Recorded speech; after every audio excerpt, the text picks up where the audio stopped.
This is Bill Radke, and here is what food means to people. My colleague, Brandy Fullwood, grew up in New Haven, Connecticut, and this is one of her food memories. I think about snow day pizza days, especially at this spot, Pizza House, where you would walk in and there would be these huge white boxes sort of forming this moat around all of the workers, just like running around, trying to get the pizzas ready, trying to pick up calls, trying to roll out dough, just all of the flour all over their white aprons. And it was this rush. You were going to get this pizza. It was going to get to you fast and it was going to be amazing. And of course, there was just the one guy who was preparing everyone's orders, yelling at people to order more quickly. We would go on days where we would hope that there was a snow day. All my cousins and I, we would crowd into this booth and my aunt would order several pies and it would just be spread across the table. And as soon as it got there had already been a couple of huge globs of snow forming on the sidewalks and the streets, and you were like, it's sticking, so this might be our chance. And by the time we got the pizza, it's usually school was canceled. So here in Seattle, I guess I'm missing out on my snow days, but I'm also missing out on the same kind of pizza. Is pizza all that different from city to city? And is there a Seattle-style pizza? Let's get into that. My guest, editor-in-chief and food editor of Seattle Met, Alicia Vermillion, welcome to the show. Hi, thanks for having me. Boy, I would love pizza even more if I associated it with missing school. Yeah, that does help. That hurts us here in Seattle. But yeah, I wondered if you had any reaction or any similar Brandy Fullwood style, pizza memories. I'm going to completely shame myself here and say, growing up, Domino's was, my household pizza. That's honest. Yes. Nothing but candor here. Is there a Seattle-style pizza? Not officially in the way that, certainly a New Haven or a Chicago or a Detroit has a pizza, but I would argue that there certainly is, the things we consider Northwest food, the sort of seasonality and simple ingredients and really letting them, shine definitely applies to pizza. And more people, I think Tom Douglas was one of the early, people who embraced that notion. And, I think we're seeing a lot more of it now. So unofficially, yes, absolutely. Tom Douglas is a big name outside of Seattle even. Did he develop a reputation for serious pie? Did any significant number of people think, oh, there's Seattle pizza out there, serious pie? I actually think Delancey might be the thing. If you say pizza in Seattle, that's, I think, one of the first names that's going to come to mind, for people outside the city and, a lot of people in town as well. Yeah, true. There's not a Seattle smoked salmon pizza, as far as you know. Do we want that or not? I'm undecided. We got a call from a listener, a voicemail, someone who has an opinion about whether there's I was asking listeners, is there a Seattle pizza? Hi, my name's Kerry Kemp. I'm calling from West Seattle, Washington. I started making pizza in 1990, and I don't think there is a Seattle pizza. I think this is the trend in our industry that every city now wants to coin their own pizza, which I think is a joke. Really, the original pizza in America is Neapolitan pizza, which was brought over by the Neapolitans from Naples. They are the inventors of modern pizza as we know it, and everything just grew out of that. Certainly, there are some different styles, thicknesses, shapes, and sizes, but ultimately, we're all eating a version of Neapolitan pizza. I'm slightly biased as I own Pizzeria 22 in West Seattle. We're the only certified Neapolitan pizzeria in West Seattle, and I helped start Via Tribunale here in Seattle about 20 years ago and trained in Naples at Sorbillo. So I know a bit about Neapolitan pizza, and so that's my take, Bill. I'm glad you're talking about pizza, but I hope we can squash the Seattle pizza thing because I think it's kind of a joke. So have a great day and keep eating pizza and come see me in West Seattle. Bye. All right, Carrie. Now, first of all, in case you're wondering, this group, Vera Pizza Napolitana Americas, is the American delegation of this international nonprofit founded by some Neapolitan pizza makers, and they will certify you. They'll VPN certify you if you agree to make pies with certain ingredients, certain equipment, certain temperature, cooking time, size and shape, of fresh, all-natural ingredients. So I didn't know there was a Neapolitan pizza certification. But Alicia, to Carrie's point, so he's saying, well, we're all eating a version of Neapolitan pizza, so there's no real Seattle pizza. But what would someone from New Haven or Chicago or Detroit say about that?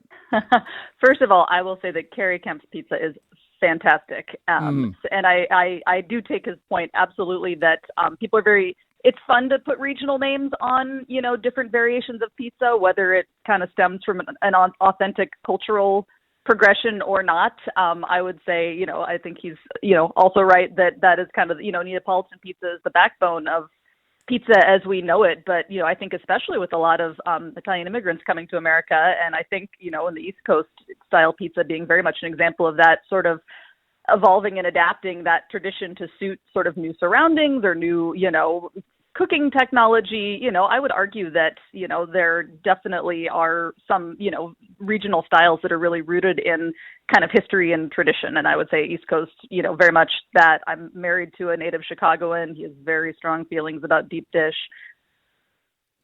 So you're married to someone. Does that person think that Chicago deep dish is the best and everything else pales? I would say yes to the superior, but he certainly will not turn pizza of any stripe. Right. This is editor-in-chief and food editor at Seattle Met, Alicia Vermillion. Do you have favorite Pacific Northwest pizza? Yeah. Oh, that's a great question. Sometimes it is, recency bias. There's a newcomer on Capitol Hill called Cornelli that I think makes really intelligent pizza with kind of, seasonal combos. I think Delancey is another fantastic one. Shout out to Serious Pie. Then again, also like when it's raining out and I'm coming home late, like Pagliacci is my family's go-to. And, I think they've kind of built their own identity in the Northwest in a really cool way. Boy, it's hard to pick just one pizza. How about the most, since you and your husband are saying, this is the best. How about just what you love or what you find interesting about a Pacific Northwest pizza? Let's get into crusts and toppings and sauce and like what's remarkable here to you? Yeah, well, recently, especially with this current boom of, lots of pop-ups and then some actual restaurants, there's a lot of, naturally leavened or sourdough crust, which, again, Neapolitan pizza is this real whisper thin, delicate, really sparkling white 00 flour. So this is a whole different, more rustic crust. And I really like that. I feel like it, becomes part of the conversation, almost like a loaded, like a fancy toast or something, and has that kind of tangy flavor. And that feels very Northwest to me, especially a lot of the folks doing that kind of pizza right now. They're using local grains from Cairn Spring Mills. And it just, there's a lot of work. Like one of the, pizza owners I talked to recently was kind of saying, like, the crust is what makes it like an artisan product. And, I think the word artisan can be a little fruity if we use it too much, but I absolutely agree. I think that really kind of a crust with heft, I think, is part of that equation, definitely. Okay, so you obviously get an argument out of Brooklyn and Manhattan. So yes. What about are there Northwest toppings? Some people think a topping that's not old school is an abomination, but what are you finding delicious or at least interesting in the Northwest? Yeah, lots of things recently. First of all, this is absolutely not a Northwest ingredient, but a lot of these new pizza practitioners like to sort of include lots of lemon, lots of citrus, or like a little, wedge of lime. I mean, Carrie Kemp's going to come to my house and, beat me up for enjoying that so much. But, I think that is, this really fun play of flavor. I had a great pie from Moon Pizza, the pop-up out of Seawolf that had toasted sunflower seeds on it. Which was really nice texture. I mean, I think kale, there's a time and a place for kale on a pizza. How about pineapple? I can't quite go there. Last time my family ordered pizza, we got a Canadian bacon and pineapple delivered to our house on accident. It made both my kids cry. Wow. This is editor-in-chief and food editor at Seattle Met, Alicia Vermillion. And you've mentioned pop-ups, which, by the way, not everybody knows. A pop-up is like a temporary restaurant could be a vacant space or inside an existing restaurant or bar or whatever, bowling alley. It could be inside the chef's home. It's a low-cost way to test out new menu ideas. And what is it about, you mentioned Moon Pizza, is there something unique about, obviously we're in a pandemic, so that changes everything, but is there anything unique about the pop-up pizzeria for good or ill? Yeah, I mean, in some ways, I think a lot of the folks doing pop-ups now just have this freedom because they're making a small amount of pizzas. If you're just doing this on Sundays or, just a couple days a week, you don't have to worry too much about making something that is really broadly appealing. So you can really kind of, find your groove and dig into the crazy combos that appeal to you. So there is, I think, a lot of that. And so, small scale, really interesting ingredients. And again, there's a lower barrier. I mean, aside from the fact that everything in the world is so incredibly hard right now, you kind of can, there's a lower barrier to entry. You borrow someone's space and get an Instagram account and you can, put together a following of people that want to come eat your pizza. Are you eating indoors or only takeout? Mostly takeout, the very, very occasional indoors if, it's unavoidable, if work calls for it. Right. You are food editor and editor-in-chief at Seattle Met, Alicia Vermillion here. Speaking of which, about indoor dining, I played you that Randy's pizza memory, and a big part of that was obviously the place, the atmosphere, the squeezing into the booth with friends or family or cousins, settling into the nice walnut table and Edison lamp style spots or whatever, which is not what's really going on much during the pandemic.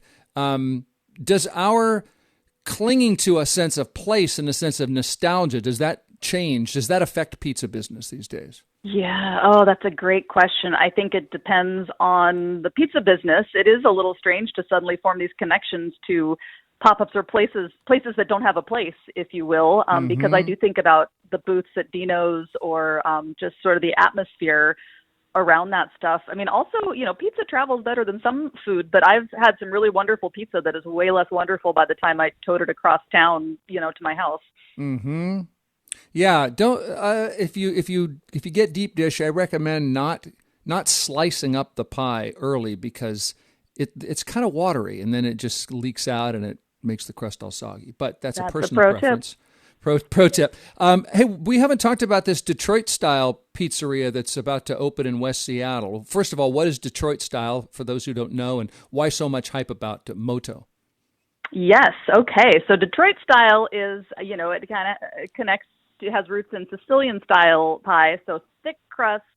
And I think what really makes it Detroit style is there's sort of this band of burnt cheese around the edges. I think Maillard reaction is the scientific term. It's, when cheese like melts and gets hot and turns all brown and kind of crispy and nutty tasting. Mm-hmm. So it's pan pizza. It's cooked in a pan with really high sides, which is what makes that cheese crisp up. So Moto, I think it's been open for a few months in West Seattle in a little kind of holdout cottage in between two big tall buildings, very Seattle. And, he just works really painstakingly to make those, kind of pan pizzas with that ribbon of, burnt cheese around the sides. He has a couple simple toppings, and then one of my favorites there it's Dungeness crab, like a big pile of Dungeness crab on top. Talk about a Seattle pizza. Well, there's a Seattle pizza pie. Yeah, exactly. Detroit style pizza topped with Dungeness crab is definitely where we're at as a pizza culture right now. Good. Yeah, I'm sorry, Moto. Moto is open in West Seattle. I saw you writing about roasted pork belly and ground beef and American cheese. You're an iconoclast, Alicia. You don't mind. I am open to all pizza. Yeah. Okay. Well, last thing, there is something cult-like about pizza lovers. I just wanted to get your take on why that is. Yeah, we have it. It really does inspire strong feelings in the way not a lot of food does. I know Sam Sifton, the New York Times writer, talks about, I think he called it the pizza cognition theory. The kind he grew up with is the kind that, you think is the best, and you'll fight others who say otherwise. But I think it's something that is so familiar, but can have so many creative permutations, and, just there are people that, it's a lot of work. Good pizza, for something that is this really uncomplicated pleasure, requires so much work. And I think, appreciating the work that goes into something like that is part of it. And just also the lengths people will go to, to wait in those lines at Delancey, or to hover on your Instagram at 7:15 on a Thursday, to lock it down. I feel like the investment people make in procuring it is probably part of what makes them feel connected to it. Editor-in-chief and food editor at Seattle Met, Alicia Vermillion, talking pizza, Seattle style, if that exists, and otherwise. And pop-ups, too. It was a really fun conversation, Alicia. Thank you. Thank you so much for having me.